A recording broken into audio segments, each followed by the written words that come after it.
రేపల్లె నియోజకవర్గ రాజకీయాల్లో కీలక మార్పు చోటు చేసుకుంది. కాంగ్రెస్ నేత మోపిదేవి శ్రీనివాసరావు తాడేపల్లిలోని వైఎస్ జగన్ సమక్షంలో వైసీపీలో చేరారు.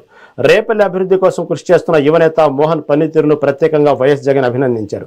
మోహన్ను తన తమ్ముడిగా భావించి గెలుపు బాధ్యతను భుజాన వేసుకున్న శ్రీనివాసరావుకు పార్టీలో తగిన గుర్తింపు ఉంటుందని హామీ ఇచ్చారు. యువత రాజకీయాలకు రావడం పార్టీకి కొత్త ఉత్సాహాన్ని ఇస్తుందని, రేపల్లెలో పార్టీ విజయం కోసం అంతా కలిసికట్టుగా పనిచేయాలని జగన్ పిలుపునిచ్చారు.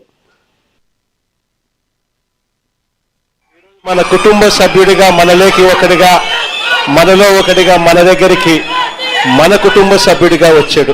శ్రీను భవిష్యత్తు నా మీద నమ్మకం ఉంచి నా చేతుల్లో పెట్టాడు. శ్రీనుకు అన్ని రకాలుగా న్యాయమే చేస్తాను, మంచే చేస్తాను అని ఈ సందర్భంగా అందరి సమక్షంలో కూడా చెప్తా ఉన్నాను. రేపల్లె నియోజకవర్గంలో మోహన్ యువకుడు, ఉత్సాహవంతుడు, బాగా గట్టిగా కష్టపడడానికి ముందుకొచ్చాడు. మోహన్ కు మీ అందరి మద్దతు ఉండాలి. శ్రీను తన సొంత తమ్ముడిగా మోహన్ ను భుజాన వేసుకుని, మోహన్ ను గెలుపు బాధ్యతలు కూడా శ్రీనునే తన భుజ స్కంధాల మీద వేసుకుని తను గెలిపించే బాధ్యతలు కూడా తీసుకుంటా ఉన్నాడు. శ్రీను చేసే ఈ మంచిని జగన్ ఎన్నటికీ మనవడు. మనం అధికారంలోకి వచ్చిన తర్వాత శ్రీనును సంతోషపడే విధంగా అదే చట్టసభలో పక్కనే కుర్చీ వేసుకొని మళ్ళీ కూర్చోబెట్టే కార్యక్రమం జగన్ చేస్తాడని కూడా ఈ సందర్భంగా చెప్తా ఉన్నాడు. నా మీద పెట్టుకున్న నమ్మకానికి వైఎస్ఆర్ కాంగ్రెస్ పార్టీని గెలిపించాలి అని చెప్పి ఆరాట పడతా ఉన్నా మీ అందరి తాపత్రయానికి మనస్ఫూర్తిగా వచ్చిన ప్రతి సోదరుడికి, ప్రతి అక్కకు, ప్రతి చెల్లెమ్మకు, ప్రతి పెద్ద ఆయనకు కూడా మనస్ఫూర్తిగా రెండు చేతులు జోడించి పేరు పేరున హృదయపూర్వకంగా నా కృతజ్ఞతలు కూడా తెలుపుకుంటా ఉన్నాను. ఈరోజు మన కుటుంబం 2029 ఏం చేద్దాం? 2029 మనం ఎందుకు జాయిన్ అయ్యాం? ఈ రోజున ఎందుకు మన పార్టీలో జాయిన్ అవుతున్నాం? ఈ రోజున నా జీవితం ధన్యమైంది. రాజశేఖర రెడ్డి గారు, ఆయన అభిమాని నేను. రాజశేఖర రెడ్డి గారు నా ఇంటికి వచ్చి నన్ను ఒక తమ్ముడిగా భుజం మీద చేసిన వ్యక్తిని నేను. ఆ రోజు నుంచి కూడా ఈ రోజు వరకు ఇలువలతోనే ఉన్నాను.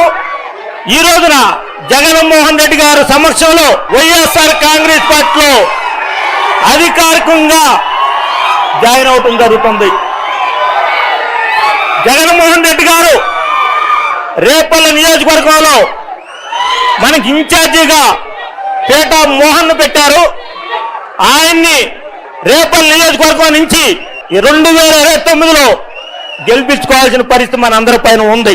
175 నియోజకవర్గాల్లో ఎవరిని పెట్టినా గెలిపించుకోవాల్సిన బాధ్యత రేపల్లె నుండి మన ఒక ప్రచారం 175 నియోజకవర్గంలో మనం తిరిగి జగన్మోహన్ రెడ్డి గారు చేసిన మంచి పథకాల మీద మన ప్రజల్లో చైతన్యవంతం చేసి ఈ రోజు కూటమి ప్రభుత్వం అనుసరిస్తున్న విధానాన్ని, రాక్షస విధానాన్ని మనం ఖండించుకుంటూ మనం ఎవరు కూడా భయపడాల్సినంత అవసరం లేదు. మనం న్యాయంగా వెళ్తే జగన్మోహన్ రెడ్డి గారు చేసిన పథకాల్లో కనీసం 2-3 అన్నా అతను చేసిన సందర్భం లేదు. కూటమి ప్రభుత్వం 3 ప్రభుత్వాలు కలిసి జగన్మోహన్ రెడ్డి గారి కోసం వేటాడుతున్నారు. రేపు 29లో ఈ రాష్ట్రం వదిలిపెట్టి వెళ్ళిపోయే పరిస్థితి ఆసన్నమైందని చెప్పి ఈ సందర్భంగా తెలియజేస్తూ